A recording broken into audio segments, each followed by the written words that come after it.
Welcome, everyone. First, let me indicate that this meeting is being recorded. On behalf of the Center for Global Christianity and Mission at Boston University, I'm delighted to welcome you to this webinar on the impressive new book by John McGreevy, Catholicism, A Global History from the French Revolution to Pope Francis. The importance of this volume becomes self-evident when we consider that half of the world's Christians are Roman Catholics, and that Christians constitute roughly 1/3 of the world's people. Professor McGreevy's courage, then, in writing a nearly 500-page global history of modern Catholicism inspires awe and respect. It also demands careful consideration by a range of scholars who specialize in different dimensions of Catholic history. This webinar is the prelude to a book forum that was commissioned by the editors of the journal Church History, the scholarly journal of the American Society of Church History. The forum will appear in the December issue of the journal. It will contain contributions by Professor Leslie Woodcock Tentler of Catholic University, Professor Charles Keith of Michigan State University, Professor Jennifer Scheper Hughes of the University of California, Riverside, and Professor Jean-Luc Enyegue of Hikema University College in Nairobi, as well as a response by Professor McGreevy. These authors carry expertise for different periods and different geographic locations of Roman Catholic history. So we hope that this webinar will whet your appetite for the book forum and for the book itself. In today's webinar, we will hear from 2 of the 4 participants in the book forum, followed by comments by the author, and then we will open the floor for questions and discussion. Unfortunately, a last-minute matter of urgency has called away Professor Tentler, who will not then be able to participate as planned, but you can read the remarks in the book forum coming out in December. First, we welcome Jennifer Scheper Hughes, professor at University of California, Riverside. Professor Hughes is author of the award-winning Church of the Dead, The Epidemic of 1576 and the Birth of Christianity in the Americas, and Biography of a Mexican Crucifix, Lived Religion and Local Faith from the Conquest to the Present. The second respondent will be Jean-Luc Enyegue, S.J. of Hikema College. Professor Enyegue is the director of the Jesuit Historical Institute of Africa and author of Competing Catholicisms, the Jesuits, the Vatican, and the Making of Post-Colonial French Africa, 1946 to 1976, and the book The Jesuit Ethos, A Social and Spiritual History. Finally, we will welcome the distinguished author, John McGreevy, from the University of Notre Dame.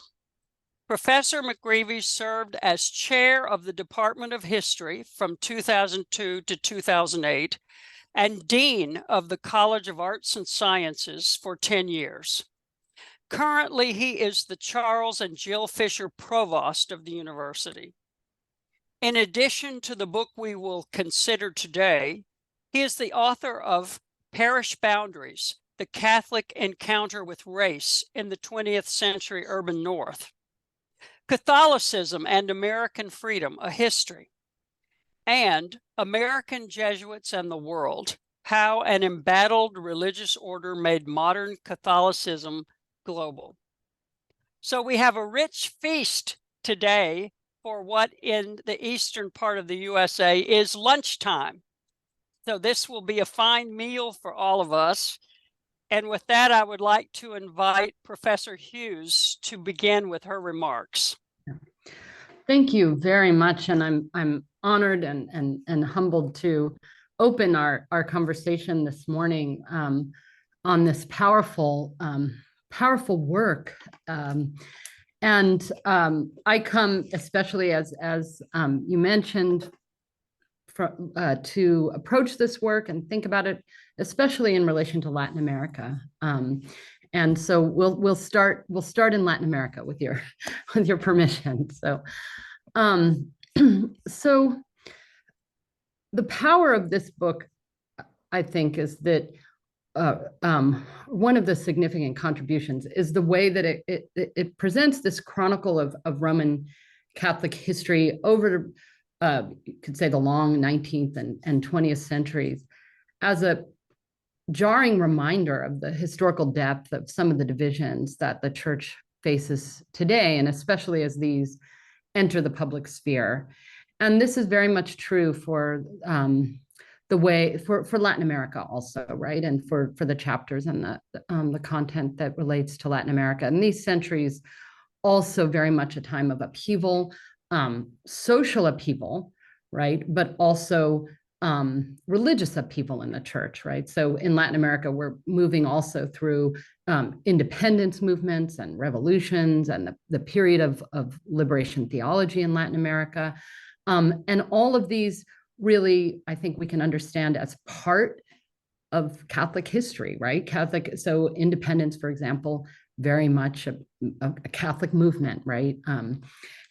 So I'm particularly interested then in how the book engages these struggles, right, as they play out in the Latin American context. And my own work explores the lived religion of Latin American Catholics, especially in indigenous communities in Mexico.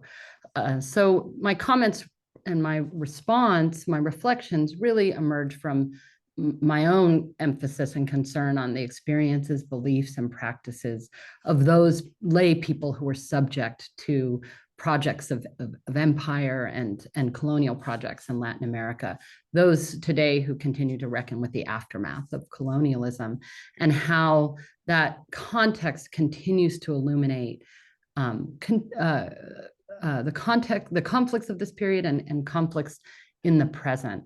So I'm especially drawn to the third part of the volume. And here's where we see the chapters on the Second Vatican Council and liberation theology and human rights in the 1970s.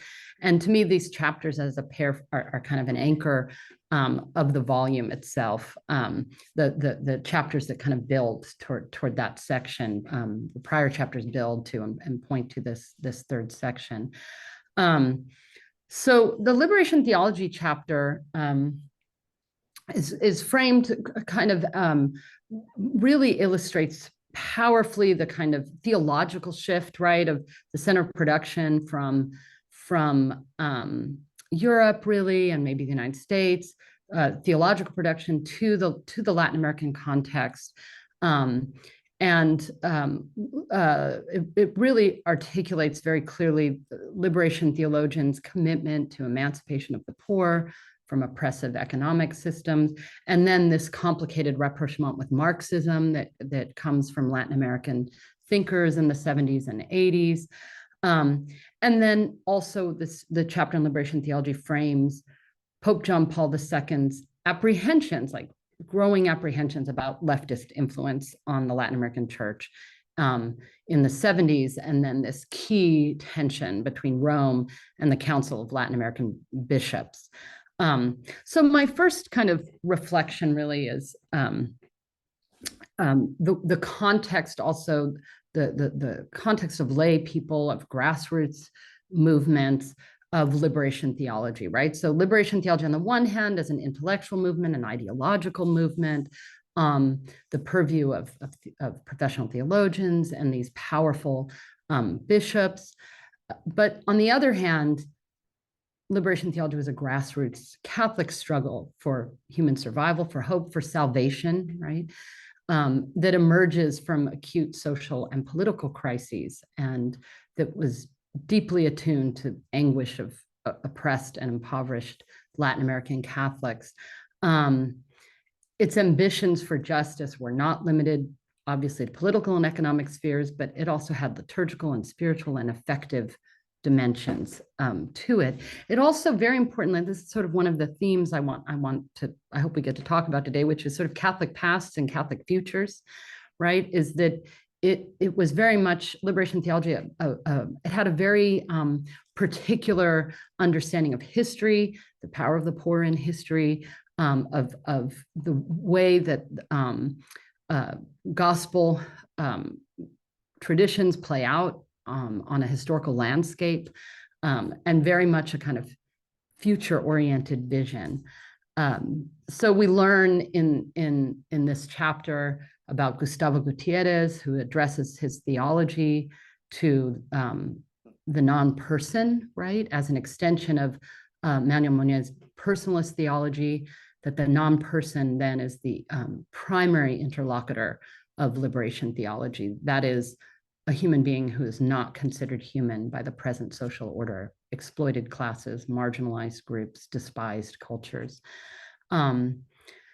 So we have examples of that, what it means to be non-human in the Salvadoran Civil War, the genocide of largely indigenous people, lay people who were killed by military forces. And of course, the same US trained battalion that assassinates Oscar Romero was also wrought the massacre at El Mozote, right? The killing of 800 young people and children there.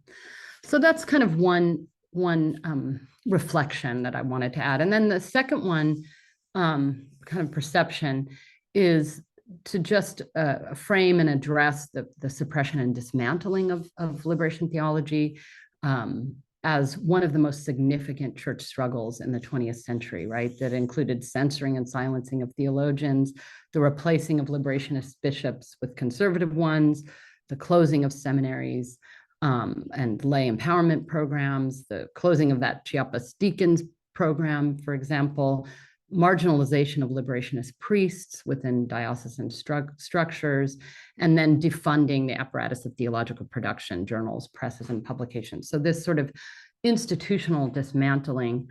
And I saw very poignantly examples of that in Brazil, and then also in Morelos in Mexico, where the community where I worked on my first book really had this sense of, when liberation theology was suppressed in the Diocese of Cuernavaca, that they had been abandoned, right, by the church, and that their process had been cut short in terms of their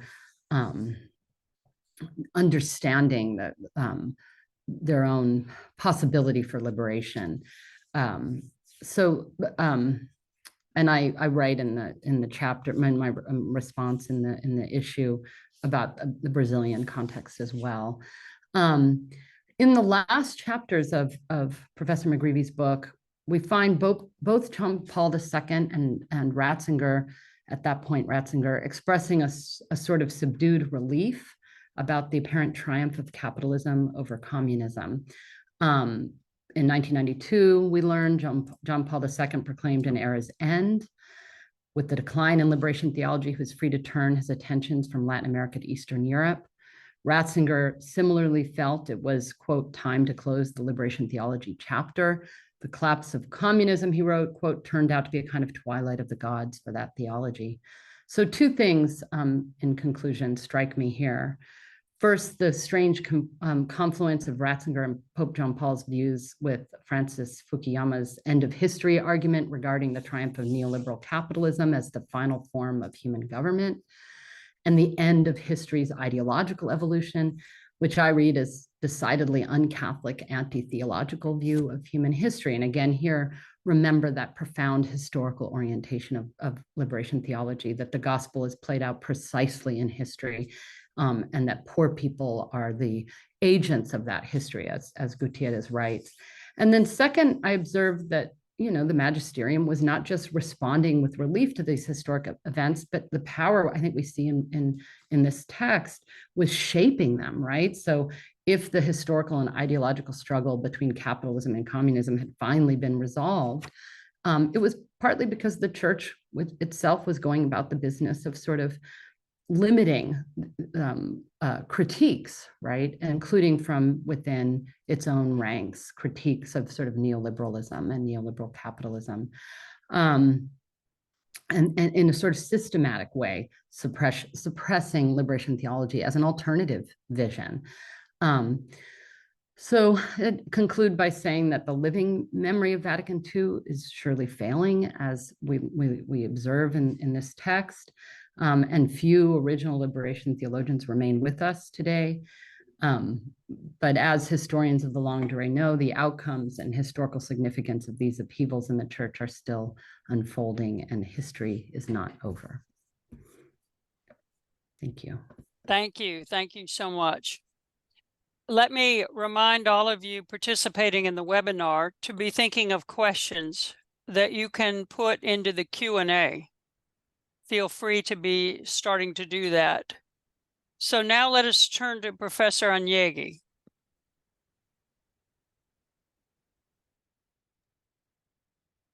Thank you very much, Professor Scheper, for your insight and opening this conversation with Professor John McGreevy. And it is with emotion that I have to thank Professor Robert for her introduction. She is my thesis advisor, mentor, and we consider ourselves her children, even if she may not like it.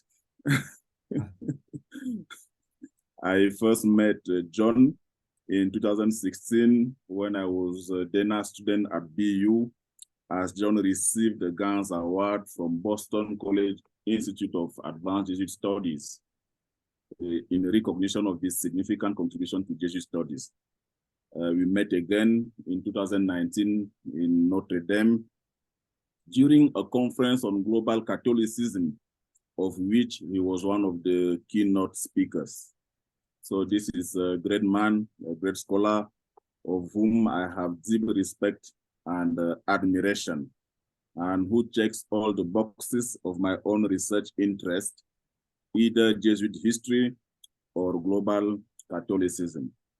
John, you are an inspiration.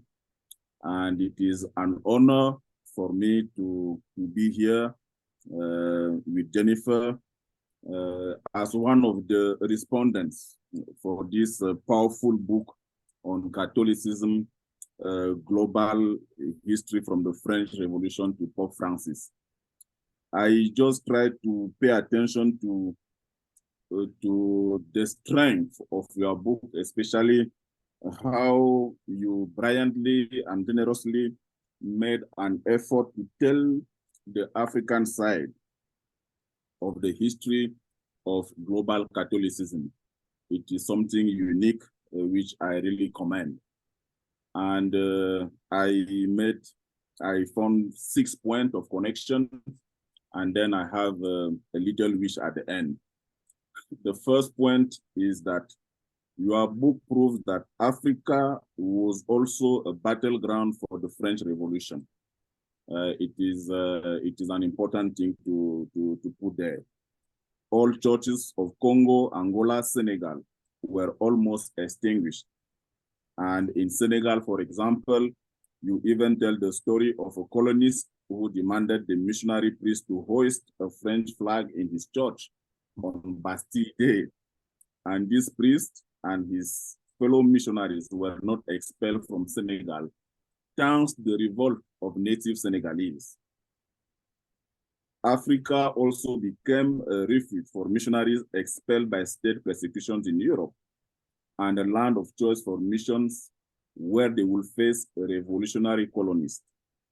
For example, you argue, though Bismarck often persecuted Catholics at home, he authorized their entry to Cameroon in 1890. These two cases help challenge the usual thesis of total collision between mission and colonialism in Africa. And it helps us revisit what I consider the myth of tabula rasa. Second point, the book effectively identifies the communist and dictatorship challenge of post-colonial Africa. As your book moves into the 20th century, you show that persecution continued under the communist regimes and dictatorships of independent Africa. In Uganda, Idi Amin Dada's regime tortured and murdered Christians, a scenario similar to that of Sékou Touré in Guinea-Conakry. With these two cases and other cases not mentioned in the book, another assumption among scholars of African Christianity is challenged or revisited. As I argue in Competing Catholicisms, African independences were not necessarily safe for African Christians, as the Vatican had taught when she promoted politics of indigenization and Africanization. Third point, Africa was the land of reconciliation between Catholicism and imperial interest. On page 143, you write, bitter divisions between Belgian liberals and Catholics in the 1870s over education policies, for example, dissolved in the early 20th century as they joined forces to support colonial ventures in the Congo, unquote. This alliance on the cradle of colonialism represents a departure from the 19th century when in places like New Orleans and Cape Town, South Africa, black and white worship together, unquote.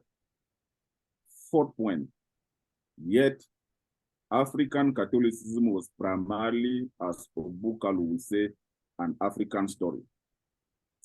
The book shows that on the one hand, you have the emperors and kings in Europe and their missionaries with a clear project to civilize Africans.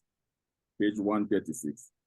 You show that Charles Cardinal Lavigerie himself hoped to establish an African Catholic civilization, and the case of Bishop Victor Rollins, who wanted to establish, I quote, a little republic in the Congo with his own currency, of which he himself will be president. African agency, despite this project of civilization, African agency remained key for the success of the Catholic project in Africa.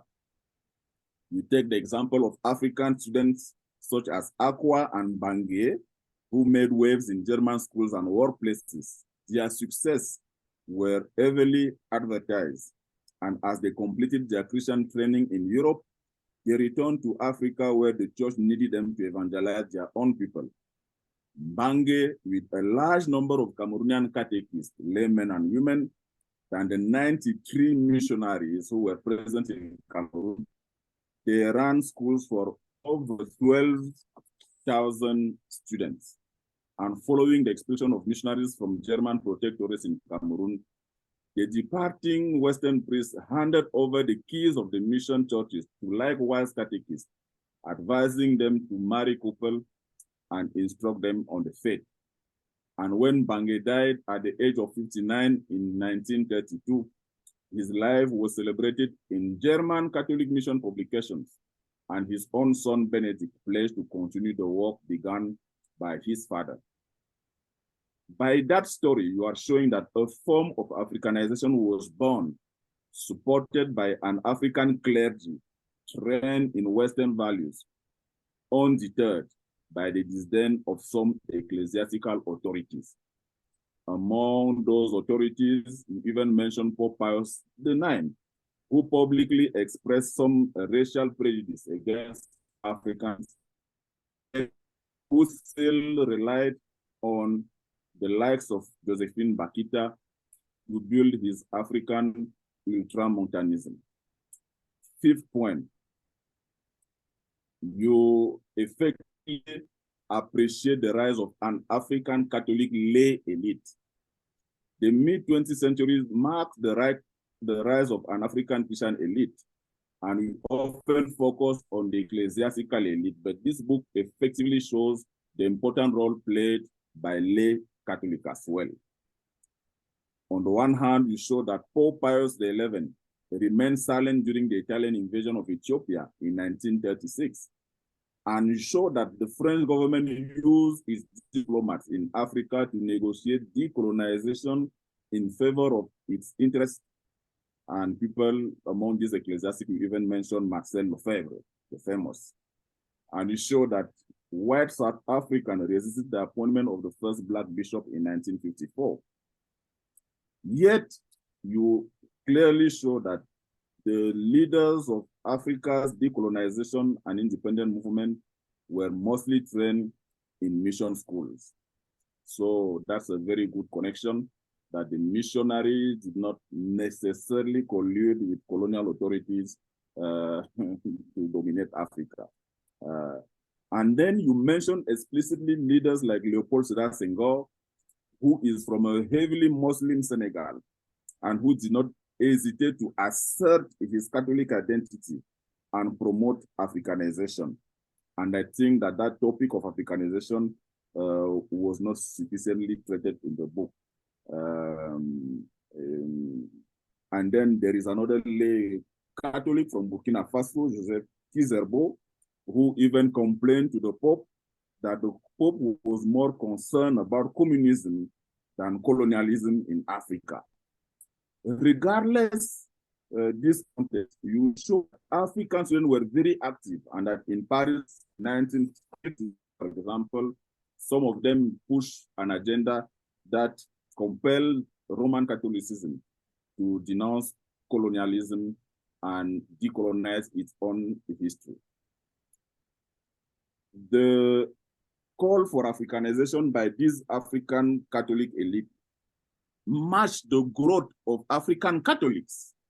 And it is an interesting phenomenon which you did not explain in depth, especially as it happens when you are clearly showing that Europe is secularizing.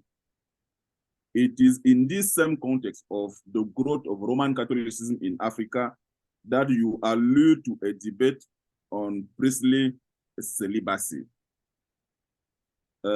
If elsewhere, the decline in pastoral personnel led Brazilian bishops, for example, to vote in favor of ordaining married men for the Amazonian missions, bishops from Zambia, Cameroon, and South Africa, you say, joined their colleagues from Canada, the Netherlands, and Belgium in support of the end of compulsory celibacy for priests, unquote. The question is whether these concerns calling for the end of priestly celibacy represented the voices of Europeans in Africa and Romanized Africans, or if they represented the voices of Africa's grassroots Catholics. 6th point, Africans are as white and Romans in black. The author acknowledges that only a third of the 311 bishops who represented Africa at the Council, Vatican II Council, were Africans. And that, on the other hand, Joseph Kiwanuka, the very first African bishop from Uganda, was trained in Rome, had written his thesis in Latin, and it was on Christian marriage. And that back to Africa, Kiwanuka's pastoral practices seem to confirm that he was as much, if not more, Roman than Rome. When someone takes the book and look at the cover, you see that the priest is Romanly dressed with white shoes, even as Pope Francis now is wearing black shoes. This Romanizing approach contrasts in the book with that of Africanized African ecclesiastic like Bishop Emmanuel Milingo of Zambia, who remains ostracized by Rome even today. The point here is that the African experiment, as you describe it, attests of the pluralism of African Catholicism, which explain my S in the book, African Catholicisms.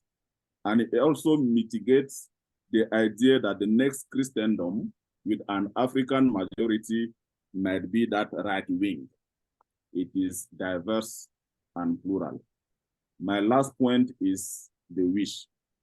As one reads the book, beyond the cases of Kiwanuka, Milingo, references to Senghor, Alun Diop, nothing serious seemed to have taken place in Africa in the 1970s. a recurrent question is how exactly did Africa become a Christian majority?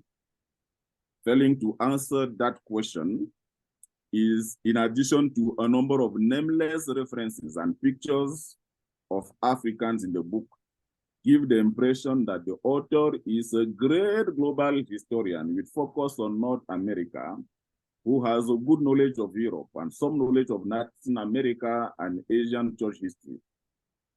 But his approach to Africa, the growing force in global Catholicism, could have been a little bit more detailed and enriched with the diverse voices of African Catholic scholars in the 1970s, 1990s, and their pluralistic views on Africanization. That being said, one barely breathes as he reads a rather daring book, daring to write a history of global Catholicism and make sure that we have long chapters and sections on Africa. So thank you, John, and congratulations. Thank you, Professor McGreevy.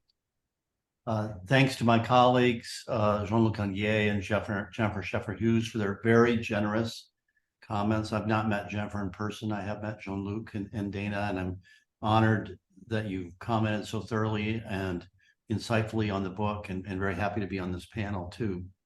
I think I'll begin by just talking for a minute about how I came to write the book, and then I'll try and address some of your comments and criticisms, and I'll encourage people who are thinking about asking questions to put them in the chat. So how did I come to write the book? First of all, I stopped being dean, and so I had all this time on my hands, and I was thinking about what my next project would be, and discovered that there was an amazing literature. And by the way, both Jennifer and Jean-Luc have contributed to that literature significantly. An amazing literature developing on the history of modern Catholicism. And the first footnote in the book lists probably 50 or 60 titles published just in the last 10 years that I think are and mostly in English, and that are really terrific books by and large. And yet no one had tried to consolidate that literature and put together a single narrative. If there were books that sort of inspired me, they were a little bit outside of Catholic history. You know, a book like Jill Lepore's one-volume History of the United States, which is controversial, but I'm a fan, and she pulled that together in one volume, or Tony Jute's History of Europe after 1945, books that seemed to me accessible, both published with New York presses, by the way, as this book was, trying to reach a broad audience, that consolidated an emerging and really quite sophisticated and smart historical literature. So the first goal of the book for me was really quite professional. Catholicism is the biggest global institution in the world. It's 1.2 billion people. I didn't think many global historians per se had done much with Catholicism. There are exceptions to that generalization, but not many. And yet the monographic literature was pretty amazing.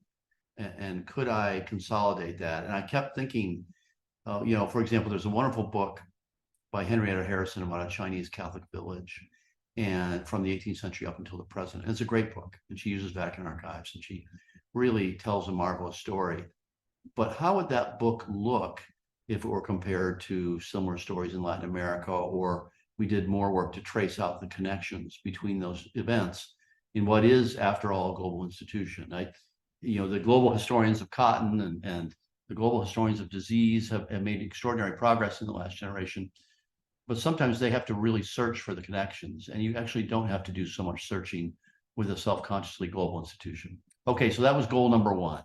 Try and write a global history of a really important global institution and kind of build off of. There's very little primary research in this book, which is new for me.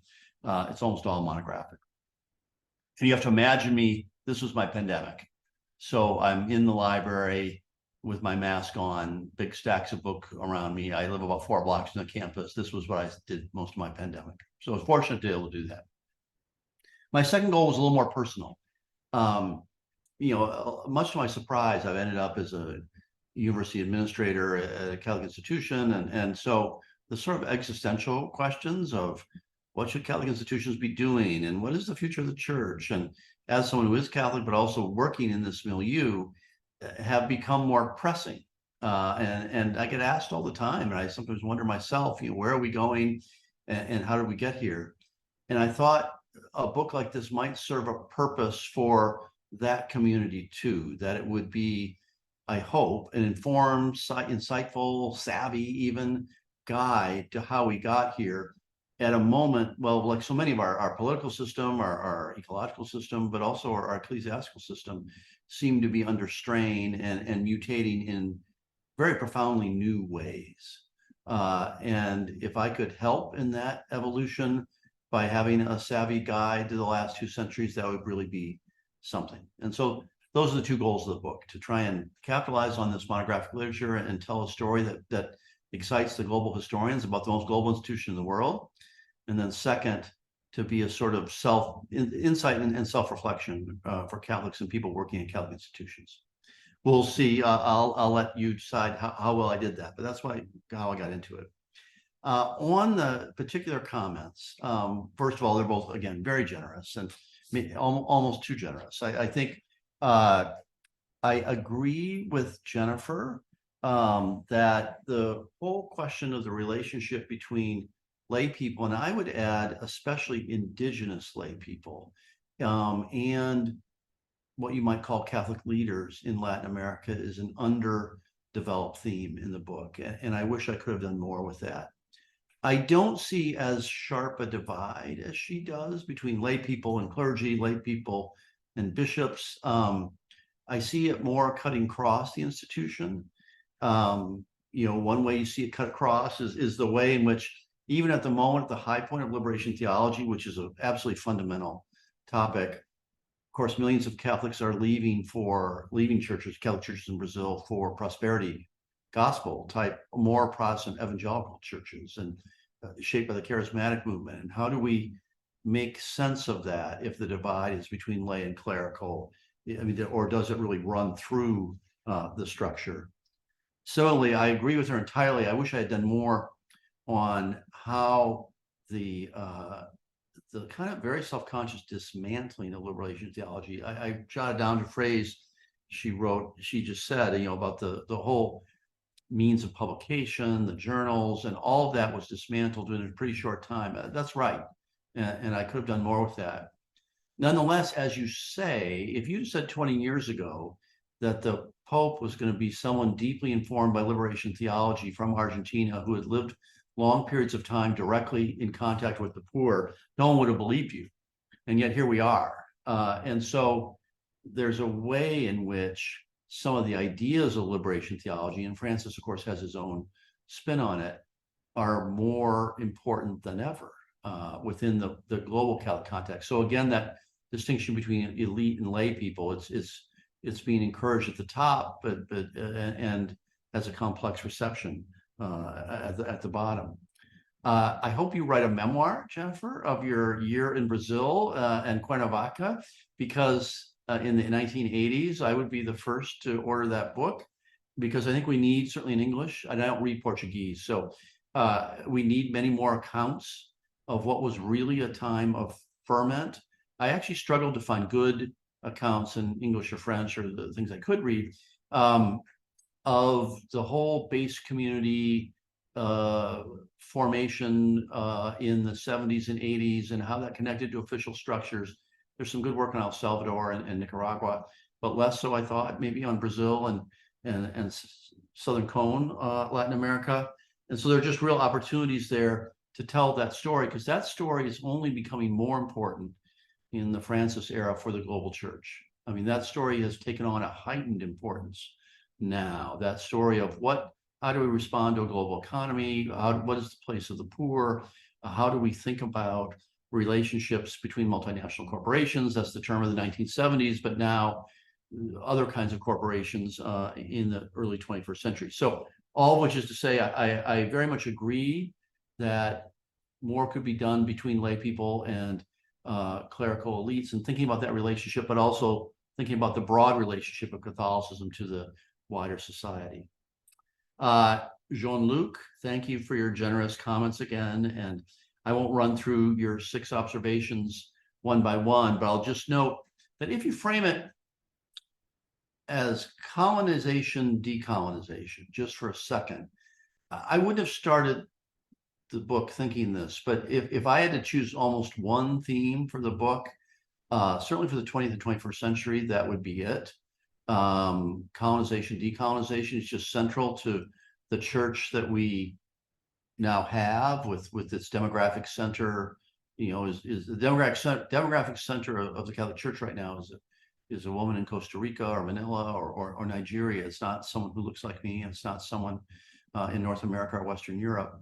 And so those questions of how we understand colonization, decolonization have become much more pressing and important.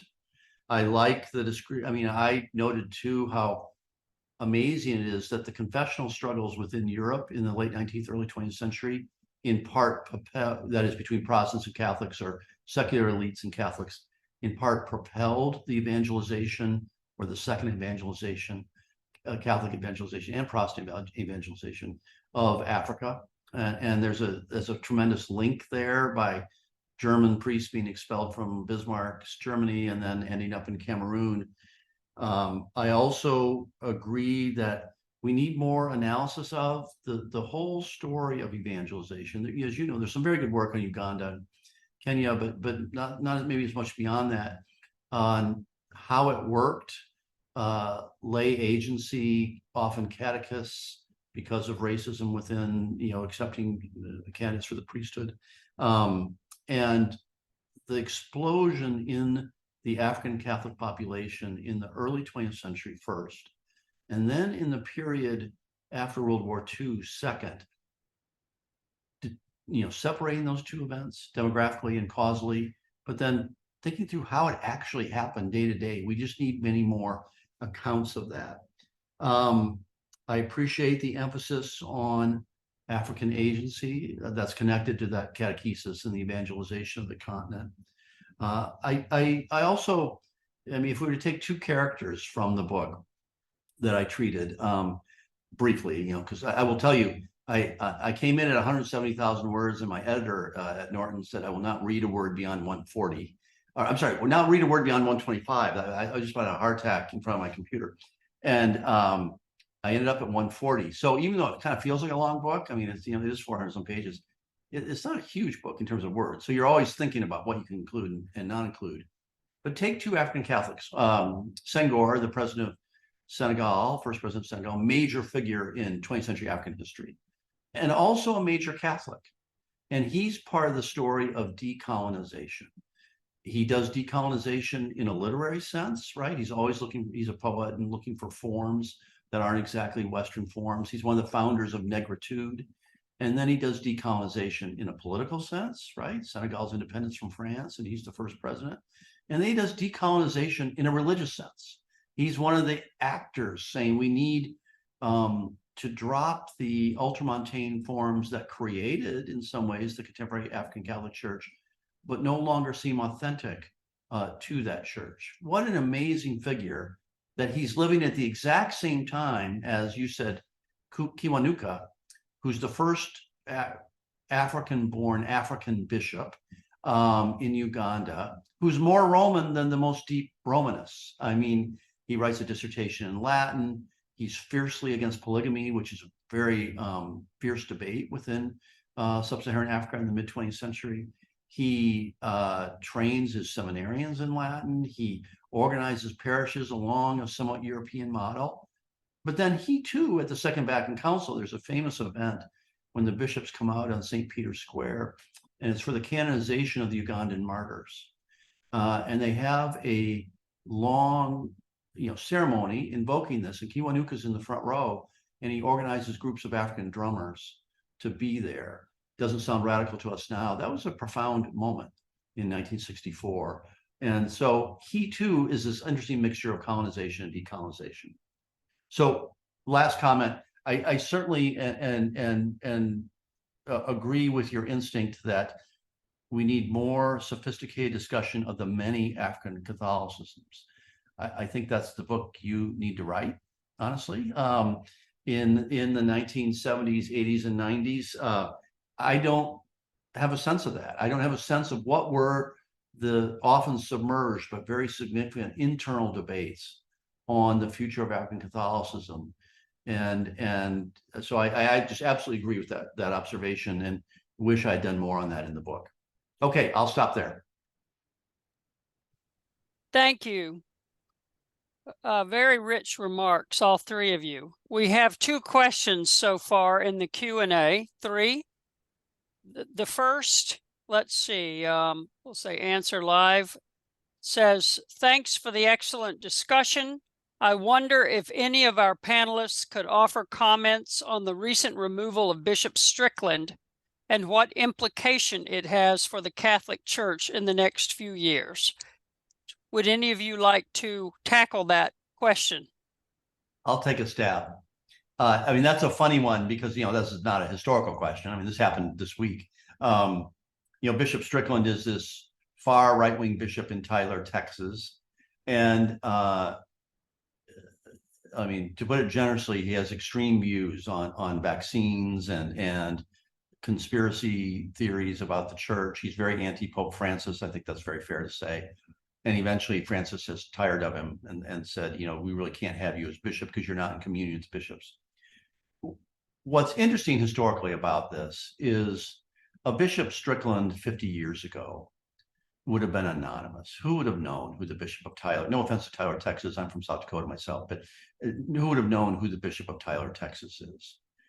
But in a moment when institutions are under siege, and not just churches, but universities and all kinds of other institutions, political parties and Congress itself, and when institutions are more fragile and vulnerable, people have less loyalty to institutions, even institutions where you take a vow of obedience to the institution, a Bishop Strickland can emerge. And then you add social media. He has 150,000 followers on X, and he has a voice that no previous bishop would have ever had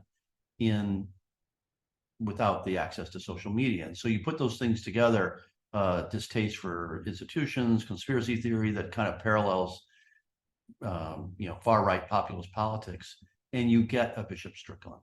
The removal is entirely ordinary. No pope is going to tolerate a bishop saying publicly the kind of things. In fact, it's amazing how tolerant Francis was for a bishop saying the kind of things about a pope that Strickland did. The removal, entirely ordinary, predictable. What's amazing is there was a bishop who was publicly doing that. That's new. Next one, from Bill Gregory. Are there lessons from your history relevant to maintaining the vitality of Catholic universities in the US and elsewhere? I don't know if there's anything generic, but I tell you what, we have a new strategic plan at Notre Dame that I was involved in, and it's online. It's called Notre Dame 2033. Read that and see what you think.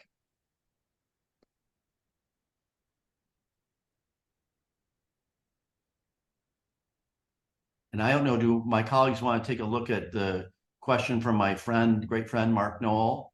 I'm happy to jump in too, but maybe, I don't know if Jennifer or Jean-Luc, you want to comment on that? The question reads, thanks for a great book. A question about Catholic action. Michael Gavreau has argued that Catholic action in Quebec enjoyed an ambiguous success.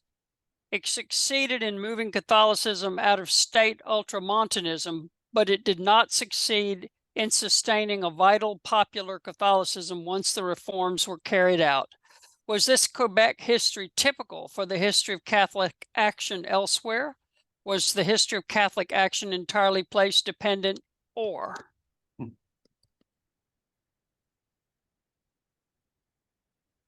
I'll take a stab at this one, and then I bet Jean-Luc, you should do something on the next one. But so I'm a fan of the Gavreau book, which I know Mark knows well, and it's quite a good book on Catholic action in Quebec.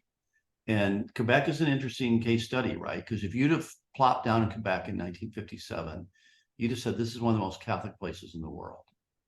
And if you were to plop down in Quebec in 1980, you would say this is becoming one of the most secular places in the world. The transformation was astonishingly fast. History really moved up in Quebec more than it did. And there were a few other Catholic places where that happened, but Quebec is quite striking. On the one hand, I think even Gavreau would say Catholic Action, which was a group of, labor unions and healthcare workers and all kinds of people trying to develop Catholic values in the broader society, had successes in Quebec. Quebec was so Catholic that it urged against independent Catholic institutions, which they thought would compete with the state, and said, we can use the state to implement Catholic values. That proved not to be the case. I don't know if that's entirely typical. You would look around the world and you'd see Catholic Action having in Latin America, having an ambiguous relationship to liberation theology. They certainly weren't the same thing, but there was some overlap. In Africa, it forms the basis of a number of Catholic political parties, and Indonesia as well. And so it kind of, what happened in Quebec was the culture was seen as so Catholic that you did not need a milieu of separate institutions. That turned out to be mistaken. In Latin America, sub-Saharan Africa, I think there's still more of a sense of a needing independent institutions. Yeah, Jean-Luc. Yes, I have little to say about that. I know that the Catholic Action played an important role, for example, in recruiting seminarians and making them politicians. And one of them is still the president of Cameroon today, and he's not really doing a good job. So we had this lay Catholic who wanted to create a Catholic Commonwealth and who will go to seminaries and recruit talented seminarians. We also have a mixed reaction among early the African Catholics, like the generation of the Hebdan, Veng, Ebusi, who will really clash with volunteers from the Catholic Action who came to Cameroon, in part because they will be sometimes often considered by African bishops more than the African theologians, for example. And that there was an unease because many of them, if not all of them, were coming to Africa for the first time, and they had to go through their own personal struggle. So, and as they were going through this internal struggle on how to adjust to a new environment, sometimes their position became racially contested. So I have not done a comprehensive work on that one, but that's what I can say, to be short. Jennifer, do you want to get in on this question? Sure, I can sort of say something briefly, and then there's a question that just came in about Latin American Catholicism and Protestantism in the last 50 years. So is it okay to kind of? Yes. I mean, I think the question, about the relationship, what you raised, John, I think is right. Exactly. What is the sort of relation between Catholic Action and liberation theology? And this sort of, because, I think there's some folks who feel like Catholic Action kind of opened up certain lines, certain ways of thinking, right? Or that a lot that sort of facilitated liberation theology, right? A kind of step toward that kind of opened up that pathway. The question about Latin American Catholicism and evangelical Protestantism also relates to some of the final comments you had about prosperity gospel in Brazil. And, I think there's a way in which over the last half century, as I think, as the church magisterium was sort of limiting options within the church, right? As it was sort of limiting liberation theology as an option, people at that point, were used to a certain kind of lay empowerment, you could say, kind of centering of lay people in the church, used to kind of certain autonomy in terms of reading the Bible, right? And a certain authority, right? That in some ways, and I want to say it's not just within the magisterium that liberation theology is suppressed as a vital option, but also by political regimes, by U.S. intervention, right? And so there is a limiting of options for folks. And we know in certain parts of Latin America, certainly in Central America, it was just safer. Your life was safer if you were Protestant, because Catholics are being persecuted, they're being killed, right? So it's just a safer option in some contexts. And I also see that people have, I think it's kind of interesting, kind of multiple religious identities and affiliations. You see people in parts of Central America at a certain moment kind of becoming evangelical, and then maybe returning to Roman Catholicism, or sort of moving back and forth. I think that's something we don't really understand, is the way that a person might move back and forth through the course of their life, or certain occasions be observant of Catholic liturgical calendar, right? And then in other occasions, finding some spiritual sustenance in evangelical traditions, right? I think that's something we don't really understand and fully. Yeah, and then I just wanted to say, I've been thinking about a book that would kind of bring or help to explain or think through for the next generation of students, and, you know, a way of telling the history of liberation theology, right, that would be grounded in community and communities. And because I do think that one of the reasons we don't have those histories was precisely because, you know, there were a generation of us. I went to graduate school thinking I wanted to study liberation theology because I had been those experiences for me were so powerful, shaped everything the way I think.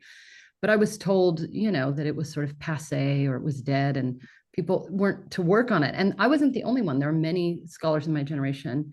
So I think there is still so much work to be done. And especially because Pope Francis had Gustavo Gutierrez at the Vatican, right? Because there was this opening, because now there is a moment, right, where archives might be more accessible and available and being preserved. So I do think that you know, and it is a history that's still unfolding, right? The way that those movements shaped political context in Latin America today are, I think, very powerful, right? How political reality. So that was the final things I just wanted to put for conversation. I think that would be a great topic for a book. I mean, genuinely great. Yeah, really important, right? So to bring it, to make, so you could feel it, right? A little bit. Yeah. Yeah. And there is that question from Tim Larson, and I will react if the Catholic charismatic movement is still alive today, or if these charismatic Catholics are joining Protestant churches, for example. The Catholic charismatic movement in Cameroon, for example, was introduced in the 1970s exactly. And the one who introduced it was the Jesuit, Menrad Pierre Hebga, who was also a philosopher, theologian, and a scientist. And there is a book by Ludovic Lado on that as well, published by Brill. What I would say is that it is still well alive and growing and strong. In Jesuit ethos, the spiritual history, I actually shared the history of one man named Joseph, who converted because his daughter was having some issues, and his daughter brought in an evangelical pastor who was preaching day and night in their home. And then at one point, that Joseph, who had drinking habits, decided to change his life, but remained Catholic. And he was basically at one point challenging me to tell him how my Jesuit identity actually speaks to the questions the pastor was asking him during his nightly preachings. And what that shows as well is the fluidity in African Christianity. I'm not talking of Catholicism. We tend not to exclude in spiritual matters. On the contrary, we add to. So that Joseph was born Catholic, baptized Catholic, met this Protestant evangelical pastor, then converted, had a new birth, but remained Catholic. And you are having the same issue now with even sacramental life among Pentecostals in Africa, and how Catholic it increasingly becomes. So it is an interesting topic, which the church accepts better now than it did like 20 years ago. That's a comment I wanted to make. And before I also wanted to make a comment on this Pope Francis issue. In Jesuit ethos, I am actually presenting Pope Francis in the context of the disturbing emergence of of Southern Catholicism at the center of global Catholicism. And I compared it once with the election of Obama in the US. So this is a Black president who is elected, hope and change, people are happy, and yet exactly maybe because of that, it unleashed all kind of sentiment and emotion that were supposed to be buried for for years. So I think that rise of Pope Francis from the global south and his style and the disturbing question the global south might have can also create that kind of backlash, especially among conservatives. I wanted just to make that comment. Anyone else on this question? Okay, let's move to the next question by Thomas Carty. Where do you see the Catholic Church today as most successfully responding to the challenges of the Enlightenment and the secularism of the French Revolution? I'll start on that, but I might drop the word today because, of course, that's a complex question, even with today. But if we drop it, we might ask, how would we evaluate the Catholic Church's response in the 19th century? In some ways, pretty remarkable, right? If you'd have thought the Catholic Church in 1800, I don't know if doomed is the right phrase, but had a very unlikely future. It's in disarray. The Pope is imprisoned, almost no missionary presence, very chaotic structure. They're not even sure if they're going to vote for a Pope in 1800. The combination of the French Revolution, especially the anti-clerical phase of the French Revolution, and then the Napoleonic Wars was very destabilizing. So in that sense, the response of the 19th century, which I would classify as a very creative populist piety, not especially intellectual, but very creative and populist piety, Sacred Hearts, novenas, everything else, and a focus on loyalty to the Pope, and a focus on independent Catholic institutions. That cocktail of that piety, that focus on the Pope, independent Catholic institutions, proved to be pretty powerful in an era of nation states, which is what the 19th century became. And so that was rather remarkable. As an addendum to that, I would say we don't have that particular cocktail now.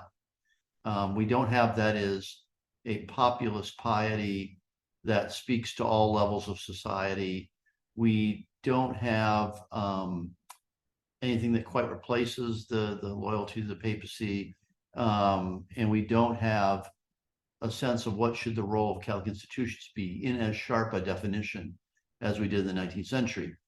The 19th century definitions don't work now. I don't want to sound nostalgic, but that mix in the 19th century tended to be a pretty powerful response. And if in the Catholic Church in 1900 is in a vastly stronger position, I would say at almost every level, than it is in 1800.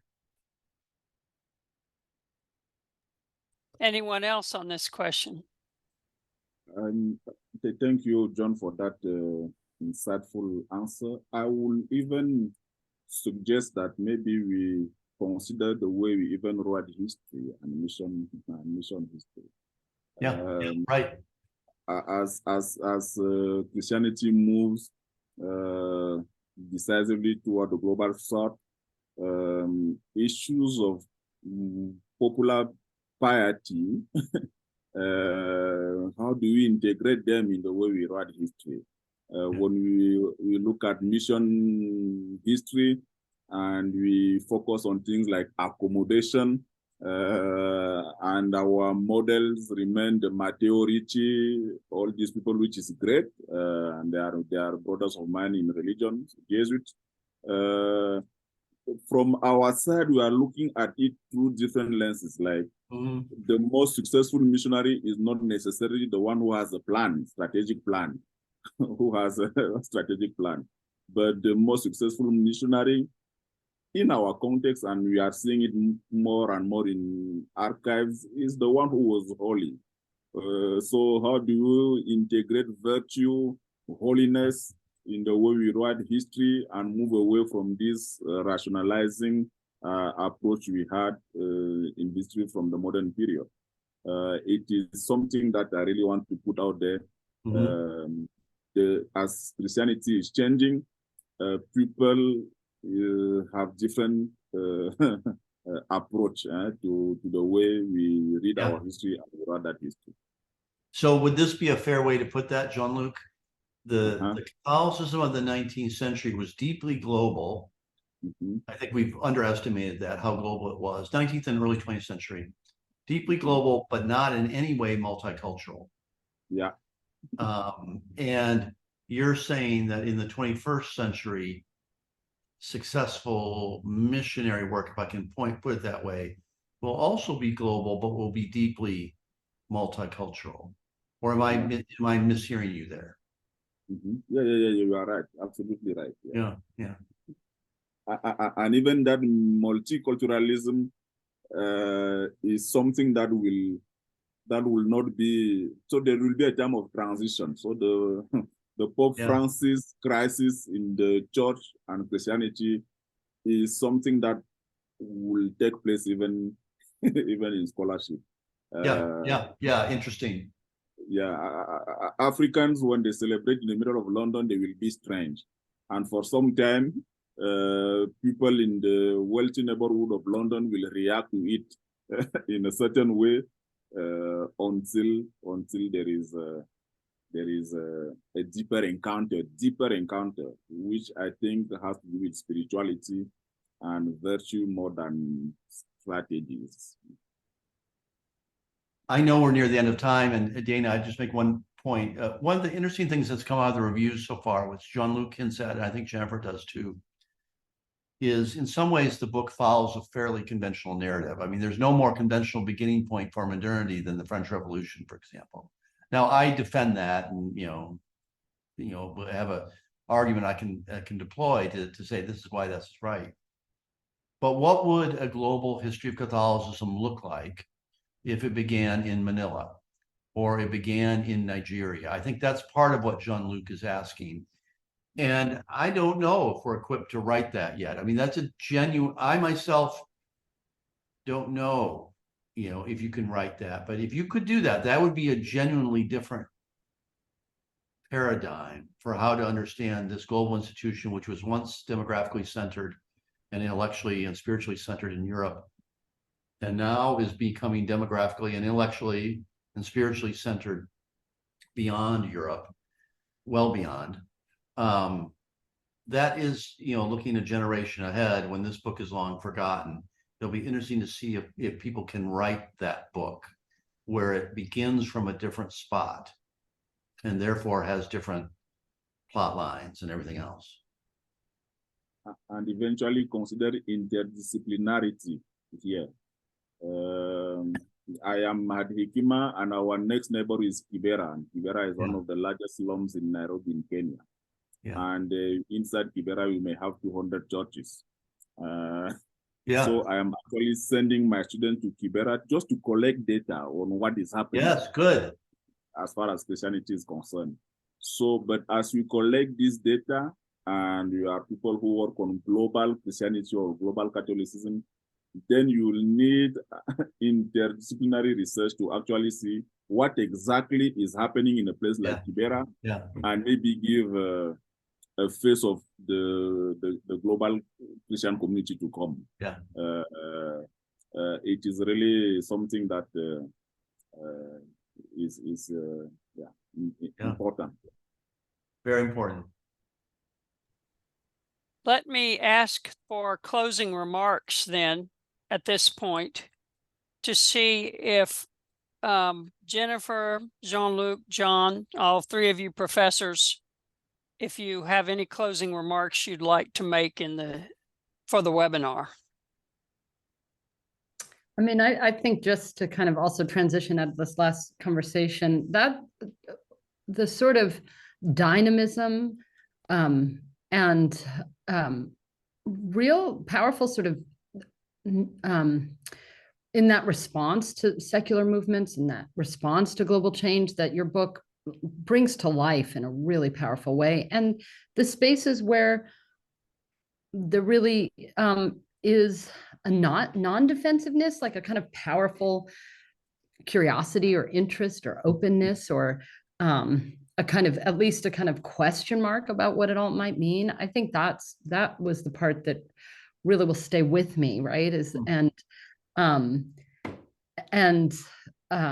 terms of a future, right? Like a sort of fearlessness would be a direction, right? In the present and future toward,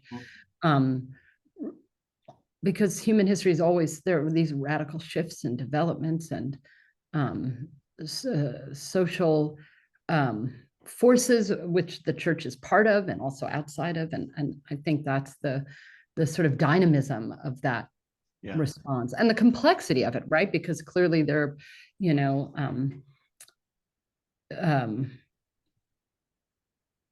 different trajectories, right? And how the church responded. But in 1 minute, I will bring John back to 2019 in that conference in Notre Dame. You do remember the keynote address by Robert Orsi. Yes, and the abuse crisis in the church as something that is systemic. So one methodological concern will be to see how, as we write the history of Christianity or global Catholicism, we integrate that reality, not just to tell the story of this is what happened and how horrible it is, but actually at the end of that conversation in Notre Dame, I do remember when people started asking questions in the room, a room full of historians, they were questioning themselves on whether they wrote history in a way that actually helped address that issue. And I think that's it is part of that conversation you are having about the shift of paradigm. How do we write history not only to give data on abuse, but actually in a way that help transform society? That question really it remained with me after Notre Dame. And I'll just end by saying again, thank you to Dana and BU and Church History, and thank you to Jennifer and Jean-Luc for such a stimulating conversation. I'm very honored to be a part of it, and thanks for your attention to the book. Me as well, Thank you all. Thanks to all of you. And it's not inappropriate that we have ended on a note of the future books, studies, and perspectives we'd like to see, even though, of course, historians must be very careful not to predict the future. We do predict that there will be wonderful work coming out of interaction with your superb book, Professor McGreevy. So I'm sure all of us on this webinar join me in thanking all of you for a very stimulating and helpful and fun time together today. Thank you. Thank you. Thank you so much. Thank you.